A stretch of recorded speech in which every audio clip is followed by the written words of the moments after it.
agartanii isin ittiin nu hattoomsitan ittiin maqaa kenna hattuu nu gootan san fudhanne bilaashatti as finne har'a achi teettanii du'a nurratti labsitaniimi wallaahi daba narratti dalaydaniimi daba an sa'atii ammaa kana booda dalagu wallaahi yookiin lubbuutiyyatu itti dhabama yookiin bor warri har'a jaarsota ta'ee dhufee micattii tana na fuusisee agartee har'a achi deemee muzammil haa ajjeefamu jedhu kuni haga lubbuu tanaan addunyaa gubbaa jiru itti seenuuf jira itti qaana'uuf jira an dubbii kiyya fitadhe nagaa ta'a hundi keessa. Oyi tana dubbadhee cufattaayyee muzambil dhagayi ati namaaf jiraattaa rabbiif maqaa mataa katiif jiraattaa akka obboleettii teetiitti ilaali miciyyoon naman qabdu meediyaa irraa fattaalota malee naasitti mubee sagalee kee ol kaasii nagaa sagalee kee xiqqaadha.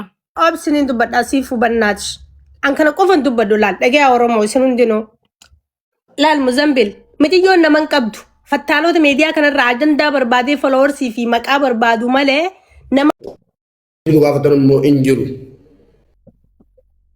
Isin kiristoota amma nanaasa. Wanni nu asiin gargaarsa godhaayii asiin immoo warrafamaa ture. Jarri kana hin beekan.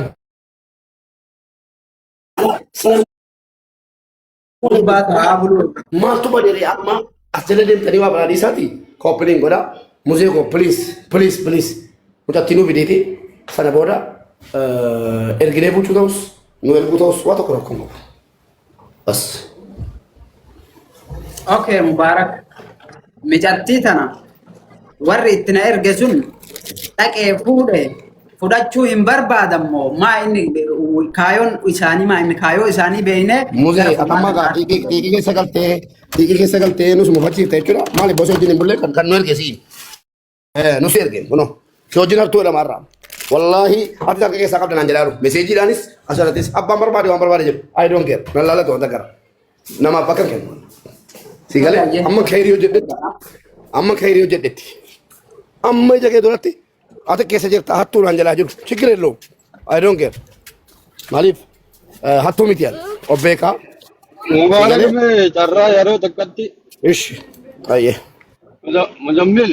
Ila ada garuu godhuu hin qabnu numartu mana sanii mana kaanii kun kaanii nuti waa mana irraa hajaa hin qabnu Oromoon kan barbaadu mucayyoo fidiiti ibra jirtii miti.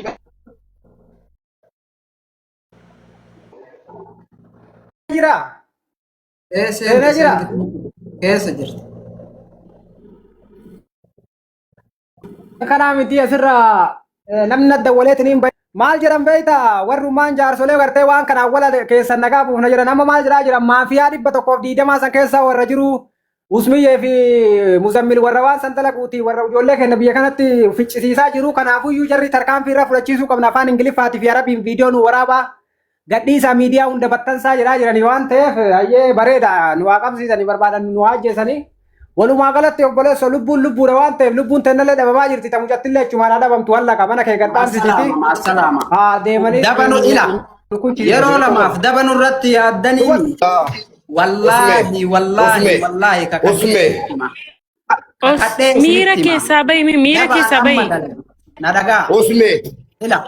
Osmee. Dabaan amma dalagu. Wallaahi. Aboo lubbuun. Muzayyee Osmee nagaama. Wabillaahi keessa jirra.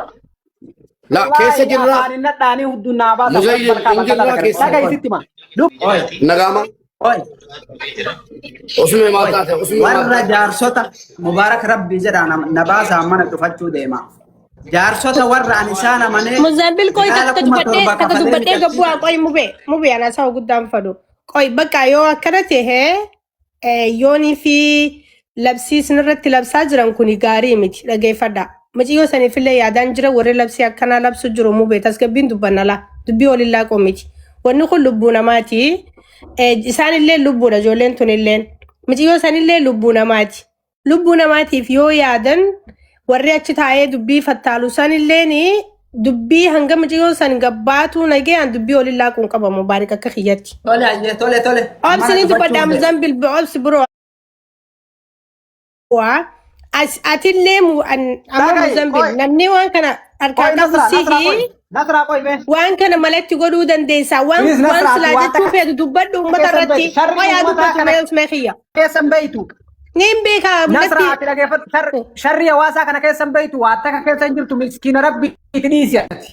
bayi keessaat nasra waan jarri nurra godhuu deeman ana argaa jira ana kuma Mucayyoo nama argaa jiran Osme, waanuma barbaade Osme, kana muzammil irratti haa fidanii lubbuu caaltu hin jirtu dhagayi Osme. lubbuun teena yoo kutte tamuchattillee hin kutti nu sadii nu bakka takka taasee nu ta'ani Osme dhaggeeffadhati qoy. Osme dhaggeeffadhu. Micattiin tun amma jechuudha. Micattiin tun garaas hin nyaattu Osme. Amma waa'ee haasaa aban. Muzammil na dhaggeeffadhu yeroo tokko. salphanne kaamu biyya kanumaa isaa. Yaa Muzammil. Mana cufachuun qabu jaranaan. Hayyee nu dhaggeeffadhu shi carraa nuu kennu. Mana kee jirre hin beekne garuu carraa nuu kennu yeroo tokko. Rabbii kee sodaadhuuti. Taatee mubee. Erga kalee. Mubee as yoo hasaaraatti sagaleen kan dhagahamu. Erga kaleessaa wanti hanga ammaa ta'aa jiru kuni micayyoon tun waasinitti balleessiteetti yaa Oromoo. Mee akkuma micayyoon tun waasi gooteetti muze. Okay. Abbaan Okay, qoy. Nuti kabaja silaa namaa maluun kabaja namummaatiin micattii tana jaarsa fudhanne fuune riskii agartanii isin ittiin nu hattoomsitan ittiin maqaa kenna hattuu nu gootan san fudhanne bilaashatti as finne har'a achi teettanii du'anurratti labsitaniimi wallaahi dabanarratti dalaydaniimi daba an sa'atii ammaa kana booda dalagu wallaahi yookiin lubbuutiyyatu itti dhabama yookiin bor warri har'a jaarsota ta'ee dhufee micattii tana na fuusisee agartee har'a achi deemee muzammil haa ajjeefamu jedhu kuni haga lubbuu tanaan addunyaa gubbaa jiru itti seena'uuf jira itti qaana'uuf jira an dubbii kiyya fitadhe nagaa ta'a hundi Qoyi keessan. tana dubbadhee cufattaayyee Muzambil dhagayi. Ati namaaf jiraattaa? Rabbiif maqaa mataa katiif jiraattaa? Akka obboleettii teetiitti ilaali. Mucayyoon naman qabdu meediyaa irraa fattaalota malee naasitti. mubee sagalee kee ol kaasee Fattaalonni nagaam meediyaa irra sagaleen jiru. kee xiqqaadha. Obsiniin dubbadhaa siif hubannaati. An kana qofan dubbadhu laal dhagayaa Oromoo isin hundinuu. Laal Muzambil mucayyoon naman qabdu fattaalota meediyaa kanarraa ajandaa barbaadee foloowarsii fi maqaa barbaadu malee nama onneerraa isiidhaa rifatu mucayyoon tun meediyaa kanarraa argaa hin jiru hin qabdu. Intalti tuni ilmoo xiqqoodhaan tala Oromoo dhalaadhaa obboleessa kiyya dubartiidha. Dhagayin. Waa tokkitti gaafadhe deemaan. Dhaggeeffadhuun hin dubbadhaa bara rabbis keessa sodaadhaati. Kanaafuu Muzambil safuu Oromoo nurraa eegiitii waan barbaaddu nu gaafadhu micoota nu gabbaasee obboleessoo. Maal feetaati? Osoo du'anarra Maal labsan. barbaaddaati? Hayyee, Micoota nan mee- anaatti yaa, si gabaasaa maal barbaaddaa? mee waa takka muzammil sabari mee koy muzammil dhageeffadhu haaseen nasraa kana faalleen didini mee koy dhageeffadhu ila waa tokko isin hima mee nasraa waa tokko mee wannummaan gaafii isin ta'uu qabu nu mana maakii irra bullee halkan guutuu akkasitti mucattii sana achi baasuuf laffaatii meeqa godhaatiin hin turre amma jarri mana muzammil kana dhufuu dhiisanii haga achi taa'anii gareen tun garee maafiyaa 120 Itoophiyaa jirtu santu biyya kana keessa illee jira jedhaniitiin maafiyaa warra nama ajjeesu warra nama ukkaamsu keessatti nu hassaban maal yoo dhufanii mucattii Maafiyaan isaanii gadhiisa jedhanii yookiin immoo manuma dhagee, yoo ofirra dhagee, akkuma dhagee. duraanuu sadaqaan beekaman sadaqaa isaanii ofirraa Obsa anaa akkasiin dubbata. jedhanii jaarsolee waan Obsi kana anaa immoo dubbata. qabaniitiin gartee keessan dhumatee eega waan hunda wanni jiru keessan haasame booda achi dadachanii taa'anoo maayin. Obsileen laali waan tokko Uksitti jira dhagahuun laali. qabu. Mucattii baasuu Maafiyaa jechuuni. dhagaa qabdi. Wallaahi wabillaahi mucattiin daqiiqaa Yaa shawwaan. Osme yaa aboomee na dhaggeeffadhu qoy. Ati amma jararraa mooyi mucayyoo irraa dhimma qabdi. Abbaan fee waan fee yoo jedhe silaa mucattii kana fiddeni miti. Rabbii keessaniif jettani mucattii kana Okay, usee jirtu nan fakkaata. Qoya wata kan dubbadhaani gabaabtuu obsa. Laal maafiyaa jechuun nama akkamini beektanii nama afaan malee onneerraa namaa rifanne. Nama dubbii malee dubbii goolabatti hin goone maafiyaan inni kunis maafiyaa keessaa nama tokko. Maafiyaa jechuun nama dubbii fixuu malee fiduu hin beekne. Isinii galee maafiyaa jechuun nama na harkaa jee karaarra taa'u malee nama karaarraa maqee waa bareechuu hin beekne kunis maafiyaarraa tokko. Dubbiin guddinaaf qorii hin guutu.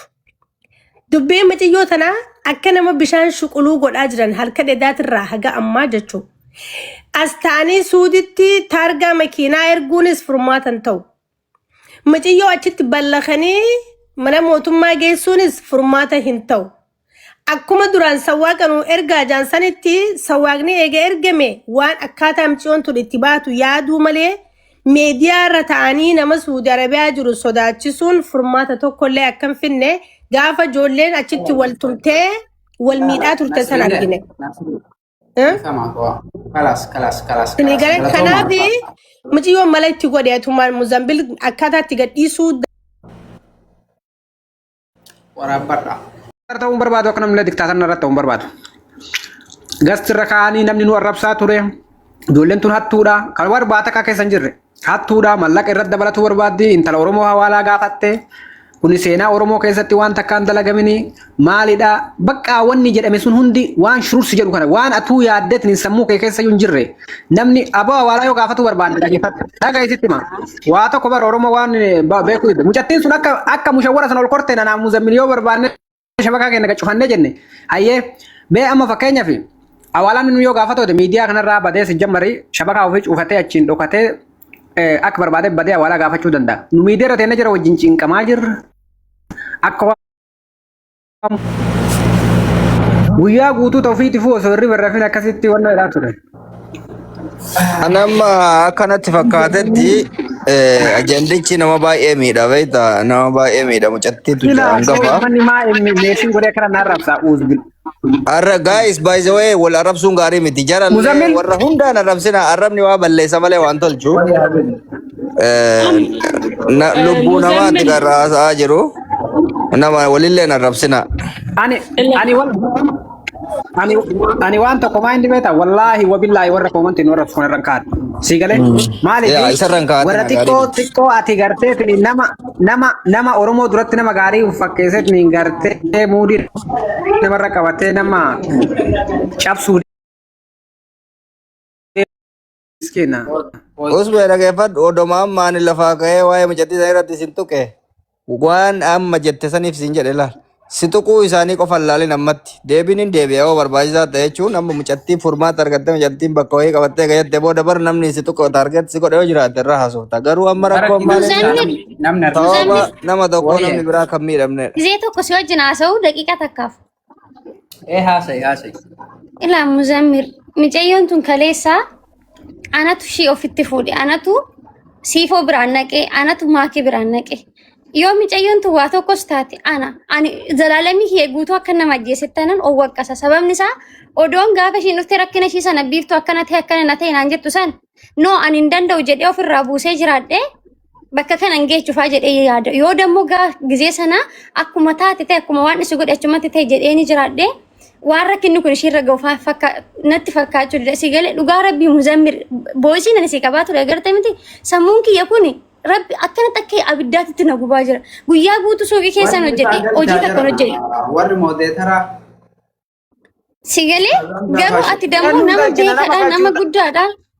Bakka waan gootu hundumaa beekta bannaati kinuu jedhiitu mucayyoo sana bootaa gaarii kenneef. Ofuma keetiin fedhuma keetiin. Si galee nu si giddisneetu. Amma beektuu kun dhumatee bar warri giddiin fuuna jedhullee fuudhuu dadhabe. No hin dandeenyu sitti meem durumaan gaafuma mana koo keessa dhuftu giddiidha fuudhuu hin dandeenyu. Garuu nu tabaabbaruu kan danda'u siifi si bichaadha. Siniin jedhe sin lamaan keessaniinu. Ismaa'idhanis siinis. Si galee? Aboo. Ilaa dhageeffata. Muzammil mee usmee si'a takka carraa naa kenna. Usmee. Koi meni dubbata boota koi waa daqiiqaa takka waa dubbachuu barbaada. Dhageeffata wanni isinii galuu qabu. Tokkoffaa irratti mucattii wanni akkanatti qiyaamaa itti buusee kana guutuu tursiise. Mucattiin tun kaata ajandaan kun guutuun gabbu'ee mucattillee bakka qabbanaa geettee isii wajjin kolfitee taphatti. Namni balaa buusee jedhe warra gartee Kaayiroo fi Dubaay irraa dhaadataa ture misaa'ila akka waan biyya takka irraa biyya takka gartee achitti waa godhuu danda'uutitti. Waan kana tokko kana fashaleessee garuu ammaaf immoo jarrillee akka hin dandeenye wanni hundi argameetiin jira. Alaa kulli haalitti ammaaf tasgabbaa Hamzaa Shajjaabirii fi Sheerriyaafaa yoo jiraatan ol galchaa mucattii isinii baafnaa waa takka rakkoon qabu obboleettii teenna in jirti nagaa qabdi qaama guutuun jirti fayyaa guutuun jirti kanaafuu isilleen dhuftee isi wajjin haasoytee waan jiru guutuu isi wajjin dubbatti hanga sanii immoo tasgabbaa obsa koppiliinkii fi taaptaabii godha. Dubbadhu Ramzaa amma.